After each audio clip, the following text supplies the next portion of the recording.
put in a lot of work in the spring, put in a lot of work in the summer, and happy to have football season here. Front row here on the right. Hey Coach, Jeremiah Tarles on this side. What is your vision for how the defensive line sets a tone in your scheme? Is it more about controlling the gaps, creating chaos, or a mix of both? And how important is versatility up front in terms of mixing around inside or out? Yeah, I think the game really starts up front with the offense and defensive line, and for those guys, the more energy and the more juice that they have, the harder they play. The harder it makes it on the offense. Everybody else is important. I'm not, taking those guys off the hook, but I think when those guys play well up front, it makes everybody's job a lot easier. Puts a lot of stress on the offense. So definitely starts up front. Firm believer in that, and. Yeah, I would say schematically and versatility-wise, the more you can do, the more value you bring to the defense. So, and the team for that matter. So, there isn't one certain style. No two players are the same. Everybody's different. Everybody's got their own skill set. But the more you can do, that definitely benefits everybody. Front row, far left. Adam Smith in South Carolina. Steve, good to see you, man. Good to see you as well. When you and your dad were in New England and sort of finishing that run, could you have ever imagined him as a college head coach? Because he's so tied to the NFL for 50 years almost. And also along with that, do you think the time when he came out there to Washington and hung out with you guys, like really opened his eyes maybe to becoming a college head coach? Like how would you say you saw that from your perspective? Yeah. So the first part of the question, no, I didn't see it coming, and. To the second part, I take all the credit for him being in college. That's all me. No, I mean I just think that for my dad, he loves coaching football. That's his passion, and so this opportunity presented itself. I don't know how it all went down, but I was as surprised as everybody else to hear. Hey, I'm going to North Carolina. I was like, okay. But no, it was definitely, a little interesting when that happened. But he just loves to coach football, loves to develop players, loves to be around the game. It's been that way my whole life, and it hasn't changed yet. Second row on the right here. Hey there, Ashley Rhodes, WREL. How would you say your coaching style differs from your dad? I'm not trying to make anything awkward at the dinner table, but how would you say it differs from your dad? And then also, what's something specific that you try to emulate with your coaching style? I'll start with the second part. I try and, take a lot from my dad. He's definitely my mentor, my idol. I look up to him in more ways than just football. Excuse me. But, I'm always trying to take something from him. I'm always trying to be a sponge and absorb, as much as I can from him in all aspects. And I would say with all the great coaches that are around this building and places that I've worked, it's taken the things that you like that they do, and it's also I don't think I can do it like them. Let me try and do it my way. So ideas, thoughts, and try new things. I'm always trying to do that, and I'm just my own person. I'm not him. My brother's not him. Me and my brother aren't the same. So. Yeah, it just is what it is. Second row here. Brian Welcome, Target 24/7. You spent over a decade in the NFL where you could see your guys play against another team before week one. And at Washington, you didn't really have that luxury. How much did you learn from that? And how big of a deal is it to not see these guys go up against another team before the season opener? COVID year sticks out. I don't think we had joint practices that year, so it wasn't just exclusive. Every year we did the same thing in the NFL. Every year is different. Everything's different. The team's different. The style of play is different. So it is what it is. It's the same for everybody. So I haven't bought too much into it, to be honest with you. Right here in the front row. Andrew Jones, Target 24/7. You brought a couple guys with you from Washington. What are some of the things that jump out about Thad that kind of got his game to the point where he was all-big honorable mention? And Kamari was a true freshman last year, but he played a lot, made some big plays late in the year. How did you see his game develop, and what do you foresee now that he's here? For both those guys, keep growing, keep developing, keep becoming better players. That's my job as a coach. I'll make no plays this year. My stat line will always be 0 as a coach, so it's my job to put those guys in position to make plays. But, for Thad, and Kamari too, we developed great relationships last year. I developed great relationships with all those guys. I try to do that with all my players. So, we're blessed to have them here with us on this team. Looking forward to keep building and moving forward with those guys. But they're great players. I think that they can be better. I think they would say the same. But I'm very happy to work with them, just like everybody else on the team. Steve, Michael Code, WCHL, chapelboro.com. You mentioned Brian. What has it been like working with him, not just here, but also with the Patriots? What is the dynamic like? And do you feel like you influence each other just as much as your dad influences you both? Yeah, just speaking for myself, you'd have to ask Brian, but, both my brother and my dad have a big influence on me. Obviously, we have a very close relationship that goes back, a long ways, but it's great to be working with both of them again. Specifically to my brother, I couldn't be happier that he's here.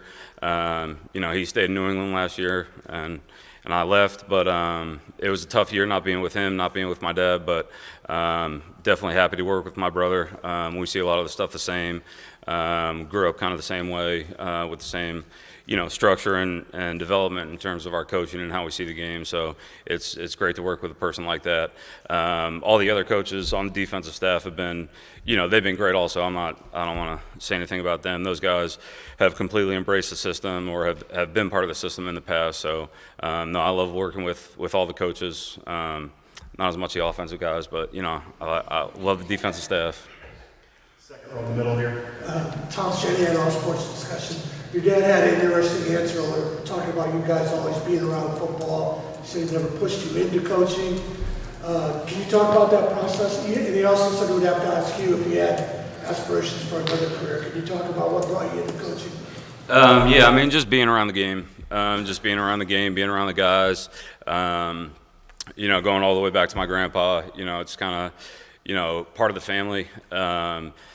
My mom always told me that I could do something better with my life, but I just kind of fell in love with the game. I appreciate my mom for saying that, and at this point I understand a little bit what she's saying, but, my grandpa used to say, if you love what you do, then you never work a day in your life, and especially during training camp where it's, just all football. The month of August is dedicated to football and getting ready for the football season, and I really enjoy that. I love that. It's a great time. Every other day in the year is an important day to get into the season, but this is a time where the wheels really get spinning, and just really excited for the year. Middle front row here. Steve, Rod Baxley, Fayetteville Observer. What do you remember about those initial conversations with your dad and the interview process, so to speak, about joining him here? Yeah, so, that was a long time ago. Lots happened since then. But having the opportunity to work with my dad and my brother was just, something I couldn't pass up. I can't say enough good things, and how much I appreciate Coach Fish out of Washington giving me that opportunity. That was huge for me. I'll always be indebted to him, but being able to come back, work with my dad, work with my brother, it was just, I couldn't pass it up. Far right, second row. Gotta ask, but was there ever any chance that you wouldn't come and work with your dad? And then, obviously, he's become a bigger than life celebrity here in the last couple months. Did you ever sense any change in him, or was he surprised at all that there was this much attention being paid to his whole life? Yeah, I never thought he was that cool, but that's your guys' opinion. But I said it earlier. I'm just messing around. He's, I look up to him so much, but yeah, there was definitely a chance. I mentioned it earlier. I'm my own person. I'm going to do my own thing. Being with him was important. That wasn't, the only piece of the decision, but I got a family to feed. I got, people to provide for. I don't count on him to do that. I'm going to do that myself. I'm a man, so it was a tough decision. It was hard leaving those guys, but here I am, and it's time to go. Front row on the left. Yeah, Jeremiah Holloway with Inside Carolina. We were talking to Dad and Kamori. We were asking about, the Washington defense that you ran versus this one right here. One thing that they both said was the 24 Washington defense is different from the 25 UC defense. I guess for you, evaluating all, those guys and also all the, new players that you're working with, what has been the process of constructing the defense, and how much of that, maybe watching the defense are you looking to maybe kind of introduce to some of these guys? Yeah, I mean, every year is different. Whether it was, the NFL when I started getting into the league, or even before that when I was watching my dad's teams when I was in school.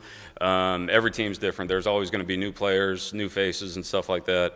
I said it before. It's all about the players. Those are the guys who go out there and make the plays. I don't make any plays, so structuring the defense around those guys and their ability to do different things. You have to install a system. You have to have a foundation, and then there's the evaluation process of seeing what guys can do and giving them the chance to do that, and not making them, overthink out there. Let them go out there, play fast, and see what they can do. And then from that point, you structure your team around, the guys that you got out there. So we're early in the building process right now, and we'll see what the product looks like. But it's always a building process. Steve, front row here. Hey, Coach, Grant Sasher, editorials on the side. Picking back up Jeremiah's question about versatility, how important is versatility when you're evaluating players on defense, especially in a college game that's constantly shifting with tempo and spread offenses? Yeah, I mean, at the end of the day, football is football. If you got a good foundation with your fundamentals, that's a great place to start. And then just, try and push the limits and see how far you can take it. We're not going to, drastically change players' positions or anything like that. But, just see how much they can do, see how comfortable they are doing it. If they don't like to do it, then, we can find somebody else. If they do want to do it and try it, then let's give it a shot and see how it goes. But I'm not a cookie cutter guy. I'm not going to live, inside a fence. I want to test the boundaries and see how far we can take it. And that's where we're at right now. So mistakes are okay. It's okay to make a mistake. But we got to correct the mistake and move on. We can't have repeat errors, but test the limits and push the boundaries and see how far we can take it. And from that point, then, we'll start to settle it down once we get into game planning and things like that. But we don't got to worry about that right now. We got training camp. Thank you all. Thanks, Steve. Thanks, Coach. Yeah, you guys have a good day. Thank